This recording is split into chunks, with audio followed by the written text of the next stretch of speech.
This is one of the weirdest, bloodiest, and honestly, one of the most confusing horror mangas I've ever seen, and I love it. You know, this manga, Kichikujima, otherwise known as Freak Island, is something that really sticks with me a lot.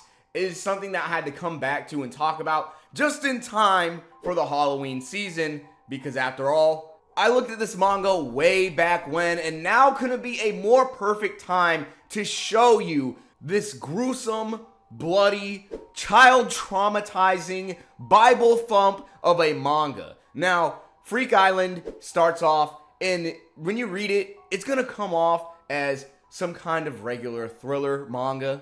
No Michael Jackson intended. But there's going to be a lot of random bloody encounters that are just going to leave you shook. With a scene that just can't help leaving my mind was a part where two zombies grabbed this girl by the hair. They pulled her head back and she tried to dodge the axe so it didn't crush her skull. But what it ended up doing was splitting her mouth wide open. So you see her cheeks completely eviscerated and bloody like this.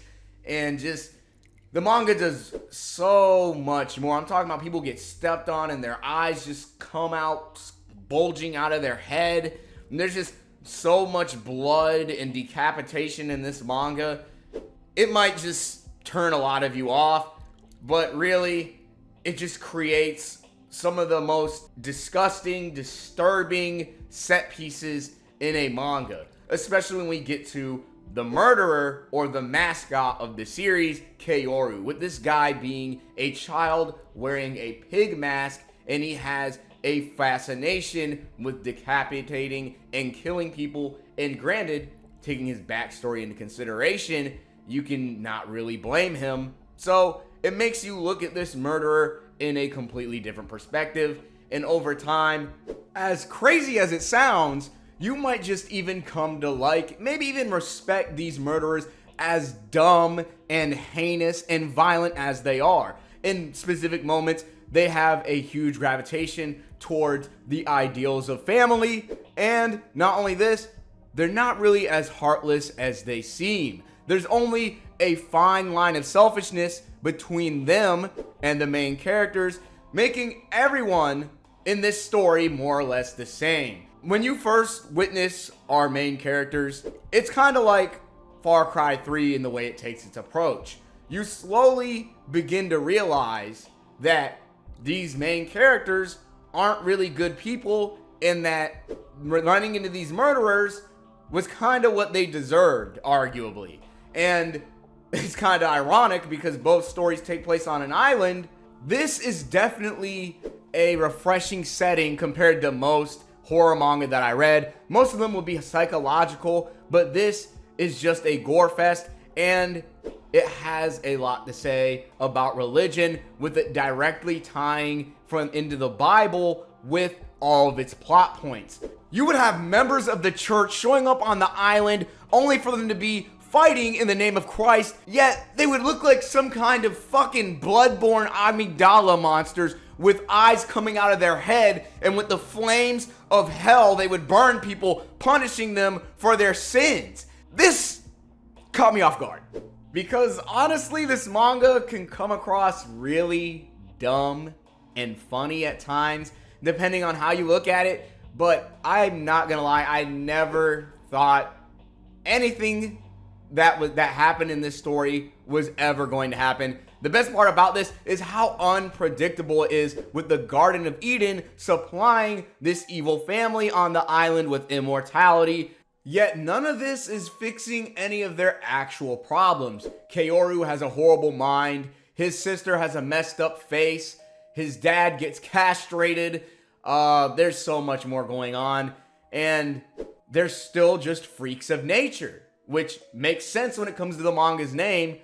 But they delve into magic, and this manga likes to preach a lot about Christianity and black magic, and how these two things are two sides of the same coin, with a blessing also being a curse at the same time. They are blessed with immortality, yet they still retain all of these faults and problems and tendencies to kill. But between you and me, These people are gonna kill regardless of any tendencies because they're just sick regardless. A scene that really spoke to me was when they were forcing another girl to marry Kaoru. And they set up this marriage because they believe this girl to be a vessel of their god known as Santa Maria, which is Saint Marie with a goat head. Now, that is pretty satanic to say the least. So that's where a lot of this black magic and all of these mystical ideas that they get stem from. Santa Maria is the cause, the beginning, and the end of every single problem, and it only gets a lot more hectic from there. So Kaoru is marrying his bride, and you see him approach this woman, and he is wearing powder and lipstick without any real conception or idea as to why he's doing it, but he is under the notion that this is something that's going to make him look good, so he does it despite realizing that it is not in his place to do such a thing.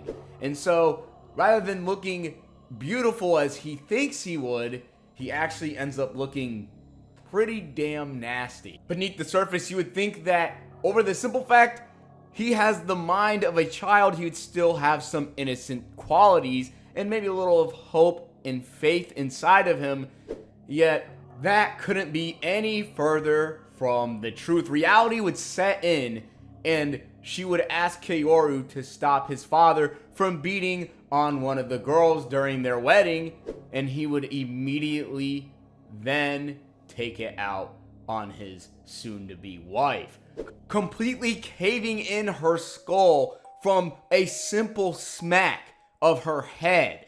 And afterwards, he would stomp on her until there is almost nothing left. She would be within half an inch of her life, and he would still want to punish her. The truth is, when it comes to these murderers, they simply get off to punishing people, and it begins to even infect the main cast. They begin to also experience this same feeling, and it makes you wonder what the manga is trying to say about humanity, whether or not how people should act once they destroy their egos and then submit themselves to their primal desires. How much carnage one could create. What is the true self? What is the main character's identity? And this character is a guy who is very envious of one of the more prominent figures in the story, with that being the leader of the research club. He would get all the women, have all the money, and practically have anything that he needs in his life, while the main character would want the girls, the money, and get none of this, and see him as a rival, and really just hate him out of jealousy. And this is what makes this island such a scary place. It transforms you, and it makes you lose your humanity, with almost every character that has shown up taking a life, wanting to pursue their own selfish needs and desires, and you see all of these primal instincts clash. It gets to a point where the insane family begins to divide and separate themselves because of their own ideals and selfish reasons as to why they want their goals to finally come into fruition. And this is possible with this thing called the Child of Perdition. The Child of Perdition has a great deal of mystery and suspense behind it, besides reading for all of the massacring, the most disturbing kind of content you can get in a manga. I think this entire plot point is a really good reason to actually check this series out. So I'm gonna have to get into what this thing actually is, because there are many different unraveling points in the plot that point to this. So the Child of Perdition leads to all of these crazy people on this island to birth the Antichrist. Yes, that is their goal, to bring the Antichrist back to life. And by doing this, they're going to have this quote-unquote angel give them an opportunity to finally make a comeback with their lives and make all of their dreams and wildest wishes come true.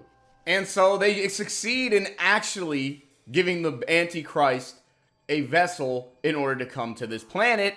And when he does, do you know what they do to him? They kill him by accidentally pulling him apart like he's a toy, and then they turn him into stew and then eat him. I am not making this up. I don't know how this plot is being continued, and I don't know why it's so long, but when the family does this, you can kind of see them come together and actually act as a family. It's the most mind-boggling thing that you could see in a while. It was definitely something that really puzzled me. First thought of this, honestly, you would think it's stupid, but it's still terrifying at the same exact time. And I couldn't help but keep reading and keep looking because it's just like, what could honestly happen next? And I think that's the best thing that this manga does. It keeps your attention. Like, it goes from seeming like a generic slasher film to birthing the Antichrist, and then it becomes like this entire religious occult manga where a lot of these things that they're doing become justified, and a lot of just human nature is just exposed inside of it. And it's so dumb, it happens to even probably make one of my favorite manga panels of all time. This one right here. I love this. Like, this, when I saw this, I was just completely, I don't know if this is the work of the translation team or if the manga actually says this, but when I read that, I just did not know whether or not I should take this manga seriously. It's very interesting because you don't take it seriously, but a part of you actually does. And the plot twist, wow. My jaw dropped when that plot twist dropped. I'm not even gonna spoil it, but wow. Figuring out who the main villain is, and then in the Book of Apocrypha that's revealed, it turns out that Kaoru might be a god, but then again, is it really him? Because we also have the main character also wearing a pig mask, and these two characters are connected because a magical stone was used to link their minds and experiences. It is insane. And the magical stones too, that's one thing that really just caught my attention. When I first read this, I was just thinking, what is that thing? And some of these magical stones talk. What are they? There's just so much mystery here. Is there a connection to aliens, the occult? I mean, there's obviously demons and angels in the story, but how much deeper does it go? And I think that is this manga's biggest drawing. And a lot of people might dislike this, but the manga does take a lot of action routes in the story. Like, there's a lot of just straight up fights, and I will admit, they are actually very entertaining. Now, some people might be turned off about this because it's not just going to be a guy running around killing people, but I feel like if that were the case and it were to be that the entire time, it wouldn't really hold my attention or anyone else's. So all this crazy stuff that is happening in between makes it so much more satisfying. And I gotta say, the villain in the story, wow. It's so hard to find the words because I'm not trying to spoil it. But he happens to be a guy who is a lot more terrifying than the guy running around with a pig mask and a chainsaw.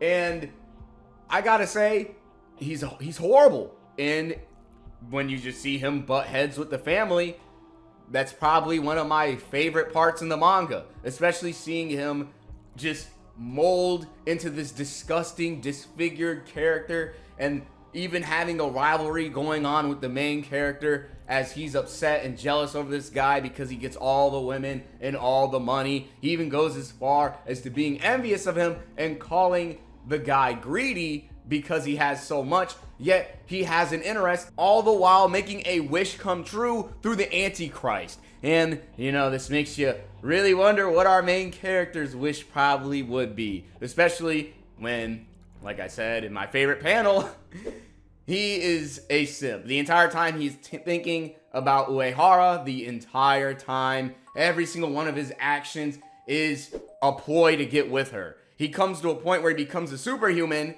and he just starts destroying everybody. And he lacks motivation, even though he has all this power. He doesn't use it unless he can find a way to get this girl and make it so that he can finally live with her.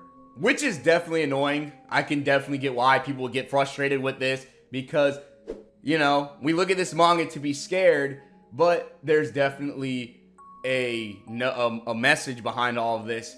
Like, what does all of this selfishness boil down to? What does putting all of your being into something give you at the end of the day? To be fair, I think this is the intention here, to make the main character come across as a simp because this is what he wants, this is what he lives for, and, you know, in trying to get her, he can still lose her, and honestly, is his wish the same wish that she wants? There's a lot of different character relations and perspectives that offer a lot of conflicts and problems that I want to see the end to. And it makes you wonder about whether or not your wishes are worth having when you're putting so many things on the line for such a thing, like family, your actual being, because, you know, people are in pursuit for their goals and they die in this manga, and a lot of them are not going to come back. So outside of the brain dead killing and the insane set pieces we come to this horror manga for, there's other things that you can also take away from it. And I think that's what really separates it from a lot of these mangas that are just stupid excuses to have shock value in the story. Granted, a lot of the things that happen in this story are just that, but there's definitely a lot more content that it offers in between the lines, and seeing how every single character loses their humanity, what kind of struggles the main character has when it comes to coming to terms with whether or not Uehara actually even loves him, and you see him lose himself throughout the story and his identity by sacrificing his ego. I think that this is definitely one of the most unique and crazy experiences to see in a horror manga, and it's definitely worth checking out, even if it may come across very, very dumb at times. At the end of the day, this manga feels like a really good horror manga, and it's dumb fun that is being tackled by religious ideals and questions on humanity, which leads it to be an experience that only it can really do. And so I gotta say, you gotta really look at Freak Island. It's definitely worth witnessing. It's entertaining, easily.